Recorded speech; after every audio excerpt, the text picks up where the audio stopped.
Welcome to DD Healthcare channel. I am Dr. MANOHARAN, Gastroenterologist, Chennai.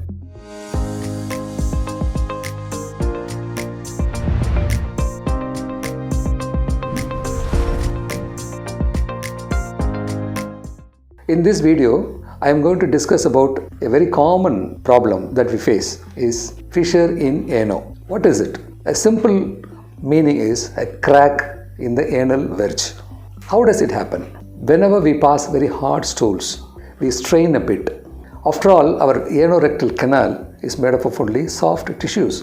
When a hard bolus of fecal matter passes through that, sometimes it produces a crack. Imagine the anal canal as a clock. Mostly it occurs at the 6 o'clock position, the bottom part of it. For some patients, it happens in the 12 o'clock. These are the two common sites where the crack occurs. It is a trauma. It's a mechanical trauma. It is not a disease. But what precipitates it is the hard stools. Those who have habituated constipation, passing hard stools on a regular basis are prone to develop this problem.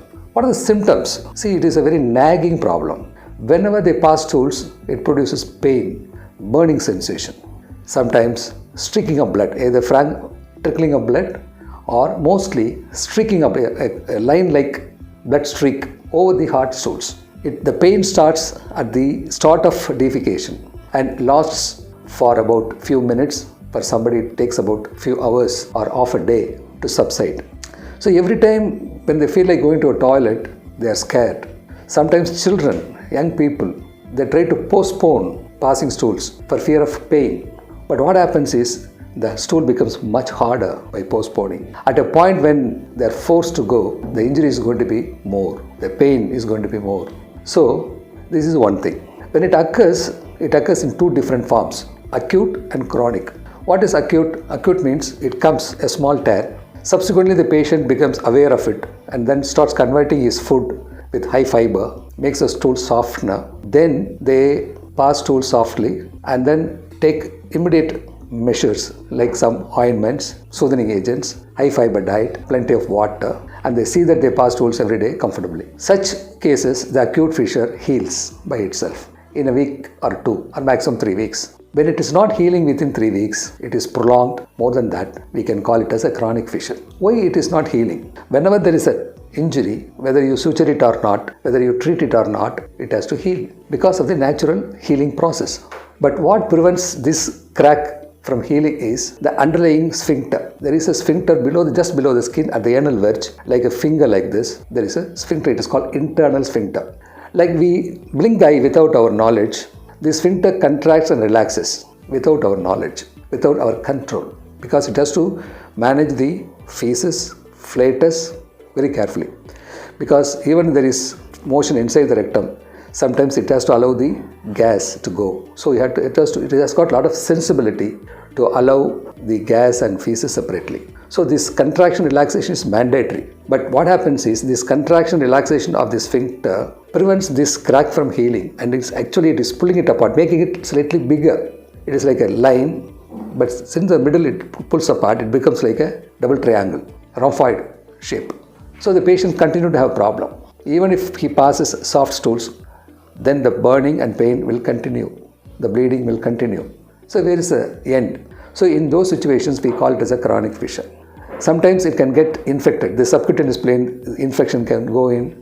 It may end up in having a small perianal abscess, giving rise to acute pain, warranting immediate medical attention. When the fissure that happened has not healed within 3 weeks' time by conservative management at home, it is better that we have to consult a doctor. What he is going to do, he is going to make you lie down on your left side with good lighting, with assistance. They will pull apart the gluteal region and then have a good look. You cannot put in a finger, we cannot put a proctoscope to examine, because when there is a crack, patient will not allow you to do any manipulations. The doctor only will see stretching apart and then have a good look and see whether it is a fissure, whether it is at 6 o'clock or 12 o'clock, how deep it is, how big it is.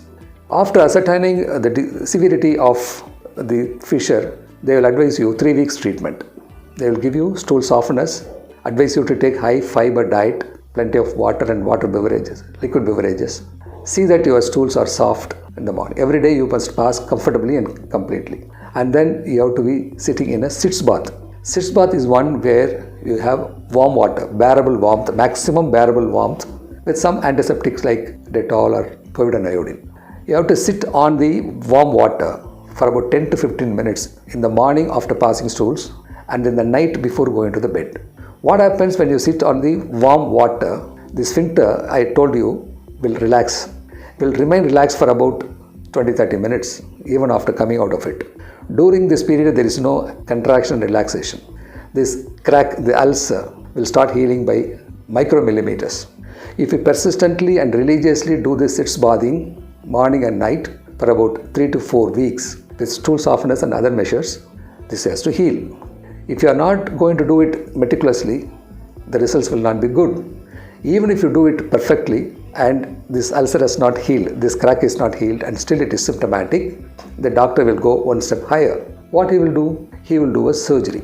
Maybe you will try one more course of conservative treatment, or upfront if you want, we can go for surgery. The surgery is also a little funny in the sense that to heal one injury, you have to make another injury. Dear viewers, in this video so far, we have seen what is fissure in ano, when it occurs, and what are the symptoms.